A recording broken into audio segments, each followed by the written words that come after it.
जरा सोचिए, बेरोजगारी और पैसों की कमी की वजह से आपको मजबूरन कार चोर बनना पड़े और जब आप पहली कार चुराने की कोशिश करें तब आपको पता चले कि वो कार एक एलियन जीव है और फिर आपको एक ऐसी जंग का हिस्सा बनना पड़े जिसे आप हार गए तो आपकी दुनिया को एक एलियन जीव खा जाएगा। नमस्कार दोस्तों, आज मैं जिस मूवी को एक्सप्लेन करने जा रहा हूँ वो ट्रांसफॉर्मर्स सीरीज का लेटेस्ट पार्ट है। मूवी के टाइटल में जिन बीस्ट की बात की गई है वो साइबरट्रॉन की एक काफी एडवांस्ड प्रजाति है जिन्हें मैक्सिमल्स कहते हैं। जैसे पृथ्वी पर जानवरों को एनिमल्स कहते हैं, ठीक उसी तरह साइबरट्रॉन के जानवरों की प्रजाति को मैक्सिमल्स कहते हैं, जो कि काफी बुद्धिमान हैं और अच्छे योद्धा भी हैं। काफी सालों से मैक्सिमल्स जंगल प्लैनेट पर शांति और सुकून से रह रहे थे और उन्होंने अपनी इंटेलिजेंस से एक बेहतरीन टेक्नोलॉजी ट्रांसवॉर्प की का आविष्कार किया था, जिसकी मदद से पूरे यूनिवर्स में किसी भी जगह कभी भी पहुंचा जा सकता था। इसी टेक्नोलॉजी की तलाश में इस कहानी का मेन विलेन यूनिक्रॉन जंगल प्लैनेट पर हमला कर देता है। यूनिक्रॉन एक ऐसा क्रिएचर था जिसकी भूख प्लैनेट्स को खा के शांत होती थी और अगर ट्रांसवॉर्प की उसके हाथ लग जाती तो वो यूनिवर्स के किसी भी प्लैनेट तक बड़ी आसानी से पहुंच के अपनी भूख मिटा सकता था और अगर ऐसा होने लगता तो पूरे यूनिवर्स में कहीं भी जीवन नहीं बचता।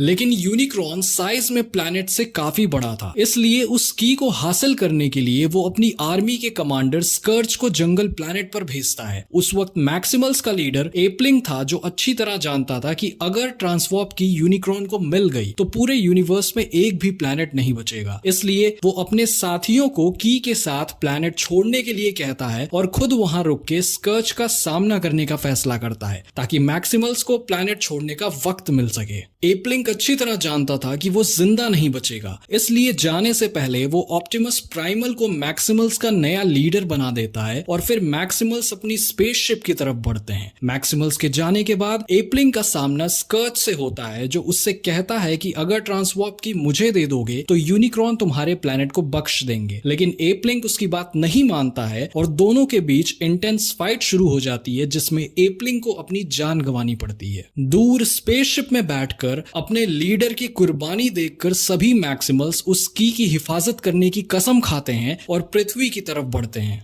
उसके बाद सीन शिफ्ट होता है ईयर 1994 में, जहां पर इस मूवी के lead human character Noah Diaz को देखते हैं जो एक्स मिलिट्री इलेक्ट्रॉनिक्स एक्सपर्ट था लेकिन फिलहाल जॉब की तलाश कर रहा था। उसे अपने भाई क्रिस का इलाज करवाना था लेकिन जॉब ना होने की वजह से वो पिछले 3 महीनों का हॉस्पिटल बिल नहीं भर पाया था। वो हॉस्पिटल जाके वहां के डॉक्टर्स से रिक्वेस्ट करता है कि उसके भाई का इलाज ना रोका जाए, लेकिन डॉक्टर्स कहते हैं पहले बिल जमा करो तब आगे का इलाज होगा। अब नोआ को पैसों की सख्त जरूरत थी, इसलिए वो अपने दोस्त रीक से जाके मिलता है। रीक जानता था कि नोआ एक्स मिलिट्री इलेक्ट्रॉनिक्स एक्सपर्ट रह चुका है, इसलिए वो उसकी मजबूरी का फायदा उठाता है और उसे एक ग्रे कलर की कार चुराने के लिए कहता है, जिसे बेचकर उन्हें अच्छे खासे पैसे मिल जाते और नोआ अपने भाई का इलाज शुरू करवा सकता था। नोआ के पास कोई ऑप्शन नहीं था, इसलिए वो अपने दोस्त की बात मान लेता है, लेकिन वो ये नहीं जानता था कि जिस कार को चुराने वो जा रहा है वो कोई आम कार नहीं बल्कि एक ऑटोबॉट है। अब इस मूवी के अगले इंपॉर्टेंट कैरेक्टर एलिना वेलेस की तरफ चलते हैं जो नेचुरल हिस्ट्री म्यूजियम में आर्टिफैक्ट्स रिसर्चर का काम करती है। म्यूजियम में एलिना की नजर फैल्कन के स्टैचू पर पड़ती है। उस स्टैचू पर लिखी हुई डेट और उस पर बने निशान उसने पहले कभी नहीं देखे थे, इसलिए एलिना उनके बारे में और जानने के लिए क्यूरियस हो जाती है। एक्चुअली जब मैक्सिमल्स पृथ्वी पर आए थे तो की को महफूज रखने के लिए उन्होंने उस की के 2 टुकड़े कर दिए थे। पहला टुकड़ा इसी फैल्कन के स्टैचू के अंदर था और दूसरा टुकड़ा पेरू के मंदिर में छिपा कर रख दिया गया था। मौका मिलने पर एलिना उस स्टैचू की जांच करना शुरू करती है, लेकिन जांच के दौरान वो आर्टिफैक्ट टूट जाता है। उसके टूटते ही उससे एक एनर्जी पल्स निकलती है जिसे कोई इंसान नहीं देख सकता था, सिर्फ और सिर्फ साइबरट्रॉनियंस ही देख सकते थे। और जिस साइबरट्रॉनियन की नजर सबसे पहले उस पल्स पर पड़ती है वो था ऑप्टिमस प्राइम। उस रोशनी को देखकर ऑप्टिमस के अंदर साइबरट्रॉन वापस जाने की एक उम्मीद जाग गई थी और वो फौरन सारे ऑटोबॉट्स जैसे कि बम्बलबी, आरसी और मिराज को कांटेक्ट करके अपने पास बुलाता है। दूसरी तरफ नोआ उस कार को चुराने की कोशिश कर रहा था जो कि असल में एक ऑटोबॉट था और उसका नाम मिराज था। जैसे ही मिराज को ऑप्टिमस का मैसेज मिलता है वो नोआ को लेकर ऑप्टिमस के पास जाने के लिए निकल जाता है। गाड़ी में बैठे नोआ को कुछ भी समझ नहीं आ रहा था कि क्या हो रहा है और कोई कार अपने आप कैसे चल सकती है। फाइनली मिराज उस लोकेशन पर पहुंचता है जहां पर ऑप्टिमस ने सारे ऑटोबॉट्स को बुलाया था। जैसे ही नोआ मिराज को ट्रांसफॉर्म होते देखता है उसकी फट जाती है, लेकिन मिराज उसे समझाता है कि वो एक एलियन है और पृथ्वी पर कई सालों से है। थोड़ी देर में आरसी और बम्बलबी के साथ साथ ऑप्टिमस भी वहां पहुंच जाता है। नोआ को वहां देखकर ऑप्टिमस मिराज पर गुस्सा होता है क्योंकि वो अपने परिवार को महफूज रखना चाहता था और किसी इंसान पर भरोसा करने की गलती नहीं करना चाहता था, लेकिन मिराज उसे समझाता है कि इससे कोई खतरा नहीं है। फिर ऑप्टिमस सारे ऑटोबॉट्स को बताता है कि वो एनर्जी पल्स ट्रांसवॉर्प की से निकल रही थी जो कि फिलहाल एलिस आइलैंड के एक म्यूजियम में है और उसकी मदद से वो सब अपने घर वापस लौट सकते हैं। अब जरूरत थी तो एक प्लान की जिससे उस की को हासिल किया जा सके, लेकिन ऑटोबॉट्स का साइज काफी बड़ा था। अगर वो म्यूजियम में जाते तो सबकी नजर में आसानी से आ जाते। इसलिए मिराज का कहना था कि हमें नोआ को भेजना चाहिए क्योंकि वो एक इंसान है और बड़ी आसानी से म्यूजियम में जा सकता है। पहले तो नोआ ये काम करने से मना करता है, लेकिन मिराज उससे कहता है कि अगर तुम हमारी मदद करोगे तो उसके बदले में मैं किसी भी महंगी कार में बदल जाऊंगा और फिर मुझे बेचकर तुम्हें अच्छे खासे पैसे मिल जाएंगे। बाकी मैं तो एक एलियन हूँ, मैं तो आसानी से वहां से निकल जाऊंगा। नोआ के लिए ये सौदा काफी अच्छा था, इसलिए वो रेडी हो जाता है। म्यूजियम के अंदर जाने के लिए मिराज खुद को गार्बेज ट्रक में बदल लेता है और बड़ी आसानी से म्यूजियम के गेट के अंदर पहुंच जाता है। दूसरी तरफ पल्स का सिग्नल स्कर्च को भी मिल चुका था और वो बैटल स्ट्रैप और नाइटबर्ड के साथ पृथ्वी पर आ जाता है। म्यूजियम के अंदर नोआ और एलिना जब सामने आते हैं तो एलिना को लगता है कि नोआ म्यूजियम की प्रॉपर्टी चुराने आया है, इसलिए वो सिक्योरिटी को बुला लेती है। नोआ उसे समझाने की कोशिश करता है कि जो तुम्हारे हाथ में है वो असल में एलियन रोबोट्स की प्रॉपर्टी है, लेकिन एलिना उसकी बात पर विश्वास नहीं करती है। तभी स्कर्च म्यूजियम पर अटैक करता है और स्कर्च को सामने देखकर एलिना समझ जाती है कि नोआ सच बोल रहा है। स्कर्च अपने छोटे सोल्जर्स यानी कि स्वीप्स को की लाने के लिए नोआ और एलिना के पीछे भेजता है, लेकिन ऑटोबॉट्स वहां पहुंच जाते हैं और फिर हमें इस मूवी का one of the best fight scene देखने को मिलता है। स्कर्च के पास यूनिक्रॉन की डार्क एनर्जी थी जिसकी वजह से वो काफी ताकतवर था और उस फाइट में वो ऑप्टिमस को जख्मी कर देता है। ऑप्टिमस को मुसीबत में देखकर बम्बलबी स्कर्च पर हमला करता है, लेकिन स्कर्च बम्बलबी को इलेक्ट्रोक्यूट करके यानी बिजली से मार देता है। अब ऑटोबॉट्स टेररकॉन्स के सामने कमजोर पड़ रहे थे, लेकिन तभी एयर रेजर जो कि एक मैक्सिमल थी वो ऑटोबॉट्स को बचाने वहां पहुंच जाती है। स्कर्च को ट्रांसफॉर्म की मिल चुकी थी, इसलिए उनसे लड़ने में वो अपना वक्त जाया नहीं करता है और की को लेकर वहां से चला जाता है। स्कर्च के जाते ही एयर रेजर ऑटोबॉट्स को वहां से किसी दूसरी जगह पर चलने को बोलती है। एक सेफ जगह पर पहुंचने के बाद एलिना उन सबसे पूछती है कि ये सब क्या चल रहा है और तुम लोग आखिर हो कौन। तब एयर रेजर उसे बताती है कि मैं एक मैक्सिमल हूँ, जिसने तुम पर हमला किया वो स्कर्च था। स्कर्च यूनिक्रॉन की आर्मी टेररकॉन्स का कमांडर है। फिलहाल उसके पास की का एक हिस्सा है और दूसरा हिस्सा अभी भी महफूज है, लेकिन वो कहाँ है ये मैं भी नहीं जानती हूँ। तभी एलिना को स्टैचू पर बने निशानों की याद आती है और वो कहती है कि शायद की का दूसरा हिस्सा पेरू में है। ये सुनकर नोआ उससे पूछता है ये तुम इतना यकीन के साथ कैसे कह सकती हो। तब एलिना कहती है कि जिस तरह के निशान फैल्कन के स्टैचू पर थे उसी तरह के निशान दुनिया में सिर्फ एक और जगह पर हैं और वो जगह पेरू के एक मंदिर में है। अब जाहिर था अगर एलिना दूसरे हिस्से का पता लगा सकती थी तो टेररकॉन्स के लिए भी उस जगह को ढूंढ पाना कोई मुश्किल काम नहीं था, इसलिए वो जल्द से जल्द पेरू जाने का प्लान बनाते हैं। नोआ जाने से पहले अपने भाई क्रिस से मिलने जाता है और उससे कहता है कि कुछ काम से उसे कुछ दिन के लिए बाहर जाना पड़ेगा। तभी क्रिस मिराज को देख लेता है और नोआ से पूछता है कि क्या हो रहा है, मुझे सारी बात सच सच बताओ। नोआ उसे सारी सच्चाई बताता है कि वो ऑटोबॉट्स के साथ काम कर रहा है और दुनिया को बचाने जा रहा है। क्रिस अपने भाई से बहुत प्यार करता था, इसलिए वो मिराज से नोआ का ख्याल रखने के लिए कहता है। उसके बाद नोआ और मिराज पिकअप पॉइंट पर पहुंचते हैं जहां बाकी ऑटोबॉट्स पहले से मौजूद थे। वहां से वो सब स्ट्रेटोस्फेयर नाम के ऑटोबॉट में बैठकर पेरू के लिए निकलते हैं। यहाँ मैं आपको बता दूं कि स्ट्रेटोस्फेयर एक एयर सोल्जर है जो कि कार्गो प्लेन में बदल सकता है और वो ऑटोबॉट्स को एक जगह से दूसरी जगह ट्रांसपोर्ट करने का काम करता है। प्लेन में नोआ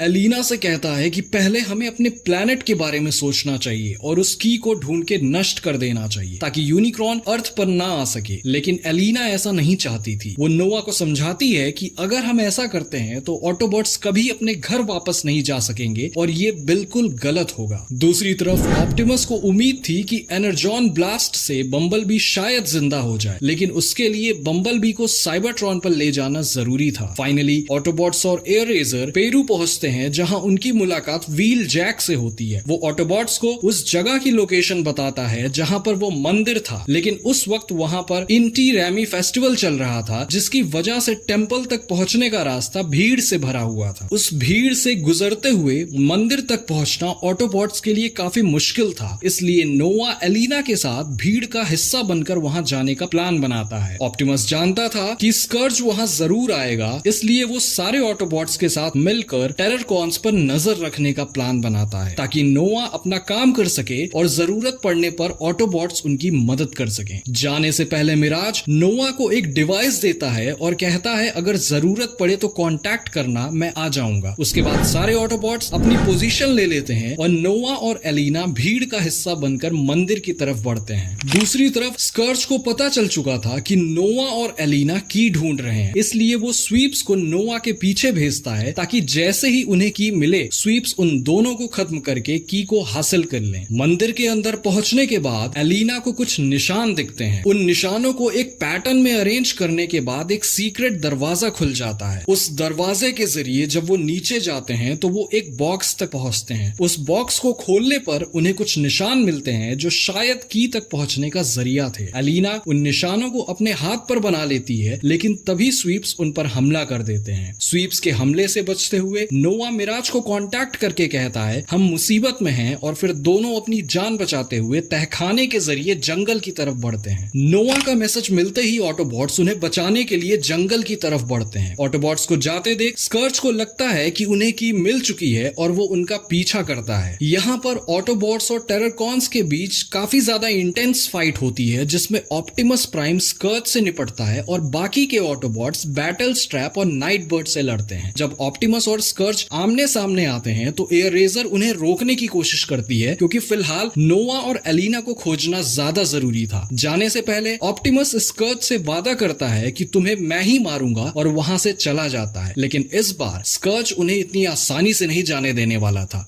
वो एयररेजर पर यूनिक्रॉन की डार्क एनर्जी से हमला कर देता है। वो हमला एक वायरस की तरह था जिससे एयररेजर धीरे धीरे स्कर्ज के कंट्रोल में जाने वाली थी, लेकिन फिलहाल वो इस बात से बिल्कुल अनजान थी। उधर जंगल में नोवा, एलिना और ऑटोबॉट्स का सामना ऑप्टिमस प्राइमल, चीतौर और राइनॉक्स से होता है। ये मूवी का पहला सीन है जिसमें ऑटोबॉट्स और मैक्सिमल्स एक फ्रेम में दिखाई पड़ते हैं। जब सब आमने सामने होते हैं तब एयररेजर ऑप्टिमस प्राइम को बताती है कि ये सारे मैक्सिमल मेरे दोस्त हैं। ऑप्टिमस प्राइमल अब हमारा लीडर है और इसका नाम तुम्हारे नाम पर ही रखा गया था। इसके बाद प्राइमल सबको लेके एक कबीले के पास जाता है और उन्हें बताता है कि जब हम पृथ्वी पर आए थे तो इस कबीले ने हमारे साथ अपनी दुनिया बांटी, हमारे रहस्यों को महफूज रखने में हमारी मदद की और की का दूसरा हिस्सा भी अपने पास महफूज रखा। ये सब सुनने के बाद ऑप्टिमस चाहता था कि उस की का इस्तेमाल करके वो स्कर्ज को अपने पास बुलाए और उसे खत्म कर दे, लेकिन प्राइमल का कहना था कि यूनिवर्स को बचाने के लिए मैक्सिमल्स एक घर को पहले ही खो चुके हैं, अब दूसरे घर को कुर्बान नहीं करेंगे। अगली सुबह तक एयररेजर के ऊपर डार्क एनर्जी पूरी तरह से हावी हो चुकी थी और वो पूरी तरह से स्कर्ज के कंट्रोल में आ चुकी थी। जैसे ही ऑप्टिमस ने देखा कि वो एलिना पर हमला करने वाली है, उसने एयररेजर पर गन पॉइंट कर दी, लेकिन प्राइमल ऑप्टिमस को रोक देता है और नोवा को की और एलिना के साथ किसी महफूज जगह पर जाके छिपने को बोलता है। एयररेजर के अंदर जो डार्क एनर्जी थी उसकी वजह से टेररकॉन्स को ऑटोबॉट्स की लोकेशन का पता चल चुका था और वहां पहुंचकर वो ऑटोबॉट्स और मैक्सिमल्स पर हमला शुरू कर देते हैं। इस लड़ाई के बीच नोवा की को नष्ट करने का फैसला करता है, लेकिन प्राइम उसे ये कह के रोक देता है कि अगर तुमने ऐसा किया तो हम कभी अपने घर वापस नहीं लौट पाएंगे। ये सुनकर नोवा अपना फैसला बदल देता है और एलिना जैसे ही उस की को उठाती है, एयररेजर की के साथ साथ एलिना को भी स्कर्ज के पास लेके चली जाती है। प्राइमल उसका पीछा करता है क्योंकि वो अपनी दोस्त को खो खोना नहीं चाहता था, लेकिन एरेजर अच्छी तरह जानती थी कि ज्यादा देर वो इससे नहीं लड़ पाएगी और अपने दोस्तों के लिए खतरा बन जाएगी। इसलिए वो प्राइमल से कहती है, अपनी प्रतिज्ञा को याद करो और मुझे खत्म कर दो। प्राइमल के पास दूसरा कोई भी चारा नहीं था और ना चाहते हुए भी उसे एरेजर की जान लेनी पड़ती है। अब की के दोनों हिस्से स्कर्च के पास थे, जिसे लेकर वो एक वोल्केनो पर जाता है और दोनों टुकड़ों को जोड़कर एक टावर बनाता है। उसी टावर की मदद से पोर्टल खुलने वाला था, जिसके जरिए यूनिक्रॉन पृथ्वी पर आने वाला था। अब वक्त था कि सब लोग मिलकर काम करें, इसलिए ऑप्टिमस नोवा से कहता है कि अभी तक हम अलग अलग सोच रहे थे, जबकि हम दोनों का मकसद अपने परिवार को बचाना ही है, तो क्यों ना इस लड़ाई को हम साथ मिलकर लड़ें। इसके बाद एक आखिरी कोशिश को अंजाम देने के लिए ऑटोबॉट्स, मैक्सिमल्स और इंसान एक साथ मिलकर लड़ने का फैसला करते हैं। प्राइमल कहता है कि ट्रांसवॉर्प अब शुरू हो चुका है और उसमें एक सुपर नोवा से भी ज्यादा ऊर्जा है। पोर्टल को बंद करने के लिए कंट्रोल पैनल में एक्सेस कोड डालना होगा, लेकिन जिस तरह से की को महफूज रखने के लिए उसके दो टुकड़े किए गए थे, ठीक उसी तरह उस कोड को भी बांटा गया था, जो कि एरेजर के साथ चला गया। इस पर एलिना कहती है कि स्टैचू पर जो निशान मिले और गुफा में से जो निशान हमें मिले हैं, वो शायद मिलकर एक्सेस कोड को पूरा कर दें। अब उनके पास एक आखिरी मौका था पृथ्वी को बचाने का, जिसे वो गंवाने वाले नहीं थे। ऑप्टिमस प्राइमल एलिना और नोवा को कंट्रोल पैनल तक पहुंचने को कहता है, ताकि वो एक्सेस कोड डाल के की को निकाल लें और पोर्टल बंद कर दें। लेकिन स्कर्च ये सब इतनी आसानी से नहीं होने देगा, ये ऑटोबॉट्स और मैक्सिमल्स अच्छी तरह से जानते थे। स्कर्च अपनी आर्मी को ऑटोबॉट से लड़ने के लिए भेजता है और खुद की रक्षा करने के लिए रुक जाता है। ये मूवी का वो फाइट सीन है जहां पर हम मैक्सिमल्स को पहली बार ट्रांसफॉर्म होते देखते हैं। दूसरी तरफ मिराज की के कंट्रोल पैनल तक पहुंचने का रास्ता खोलता है और खुद स्कर्च का ध्यान भटकाने की कोशिश में लग जाता है, ताकि नोवा और एलिना कंट्रोल पैनल तक आसानी से पहुंच सकें। वहीं बैटलफील्ड में प्राइमल बैटल स्ट्रैप को जान से मार देता है और दूसरी तरफ स्कर्च मिराज को बुरी तरह से जख्मी कर देता है। स्कर्च नोवा को पकड़ लेता है और उसे जान से मारने ही वाला था, लेकिन मिराज ढाल बन के नोवा को बचा लेता है। इसमें नोवा तो बच जाता है, लेकिन मिराज खुद काफी जख्मी होने की वजह से बेहोश हो जाता है। इस लड़ाई के दौरान पोर्टल खुल चुका था और यूनिक्रॉन की आर्मी पृथ्वी पर आने लगती है। जब क्रिस ये सब देखता है तो नोवा को कॉल करके उसे मोटिवेट करता है कि ये वक्त हार मानने का नहीं है भाई, तुम एक हीरो हो और तुम इससे लड़ सकते हो। दोनों भाइयों की बातें सुनकर मिराज को भी होश आ जाता है, लेकिन वो काफी जख्मी था, इसलिए वो अपनी बॉडी को ट्रांसफॉर्म करके एक एक्सो पावर्ड सूट में बदल जाता है और नोवा की बॉडी से जुड़ जाता है, ताकि नोवा उसे कंट्रोल कर सके और दोनों साथ मिलके लड़ सकें। जब आप इस सीन को देखेंगे तो आपको डेफिनेटली आयरन मैन की याद आ जाएगी, लेकिन एक्चुअली में ये सीन कहीं ना कहीं G.I. जो से कनेक्शन शो करता है, और क्या पता नेक्स्ट मूवी में ट्रांसफॉर्मर्स G.I. जो यूनिवर्स के साथ मिलकर काम करें। Coming back to the story, Nova अब पूरी तरह से स्कर्च से फाइट करने के लिए तैयार था और उसका साथ देने के लिए ऑप्टिमस प्राइम भी वहां आ जाता है। दोनों साथ मिलकर स्कर्च पर हमला करते हैं और उसी वक्त की से एक पल्स निकलती है, जिसकी वजह से जमीन के नीचे का एनर्जॉन एक्टिव हो जाता है और उस एनर्जॉन के एक्टिव होने से बम्बल बी के अंदर जान वापस आ जाती है। जिंदा होते ही बम्बल बी स्ट्रेटोस्फीयर की मदद से टेररकॉन्स पर हमला कर देता है और नाइट बर्ड को भी जान से मार देता है। उधर एलिना कंट्रोल पैनल तक पहुंचने के बाद एक्सेस कोड डाल देती है, लेकिन पोर्टल बंद हो पाता उससे पहले ही स्कर्च कंट्रोल पैनल को उड़ा देता है। ये देखकर प्राइम काफी गुस्सा हो जाता है और प्राइम की असली ताकत दिखाते हुए वो फाइनली स्कर्च का काम तमाम कर देता है। अब कंट्रोल पैनल भी तबाह हो चुका था, इसलिए यूनिक्रॉन को रोकने के लिए प्राइम उस की को तबाह करने का फैसला करता है। वो सभी ऑटोबॉट्स और मैक्सिमस को पीछे हटने को कहता है और जैसे ही की पर वार करता है, एक वोर्टेक्स यानी कि ब्लैक होल बन जाता है, जो हर चीज को अपने अंदर खींचने लगता है। वोर्टेक्स प्राइम को भी अपने अंदर खींचने लगता है, लेकिन नोवा और प्राइमल उसे बचा लेते हैं और फाइनली तीनों उस वोल्केनो से नीचे आ जाते हैं। अब देखा जाए तो खतरा फिलहाल टल चुका था, लेकिन ऑटोबॉट्स और मैक्सिमल्स जानते थे कि यूनिक्रॉन अभी भी जिंदा है और वो वापस जरूर आएगा। फाइनली एलिना को पेरू में मंदिर की खोज करने के लिए इज्जत और बड़ा नाम दोनों मिलते हैं। दूसरी तरफ नोवा को सीक्रेट गवर्नमेंट ऑर्गेनाइजेशन G.I. जो ज्वाइन करने का ऑफर मिलता है। साथ ही उसे यकीन दिलाया जाता है कि अगर वो उनके साथ जुड़ता है तो उसके भाई क्रिस के इलाज की जिम्मेदारी सरकार की होगी और मूवी यहीं पर खत्म हो जाती है। वेल, ये वीडियो आपको कैसी लगी कमेंट करके जरूर बताइएगा। इस एक वीडियो को बनाने में ऑलमोस्ट 12 से 13 घंटे की मेहनत लगी है, तो अगर आपको वीडियो पसंद आई हो तो वीडियो को लाइक करके चैनल को सब्सक्राइब जरूर कर लें। आपका एक लाइक और सब्सक्राइब हमें मोटिवेट करता है ऐसे ही मेहनत करने के लिए। इसलिए आप सबसे रिक्वेस्ट है, सब्सक्राइब का बटन दबाना ना भूलें। और हाँ, इसी तरह की और इंटरेस्टिंग मूवीज के बारे में जानने के लिए लेफ्ट वाली वीडियो पर क्लिक करें।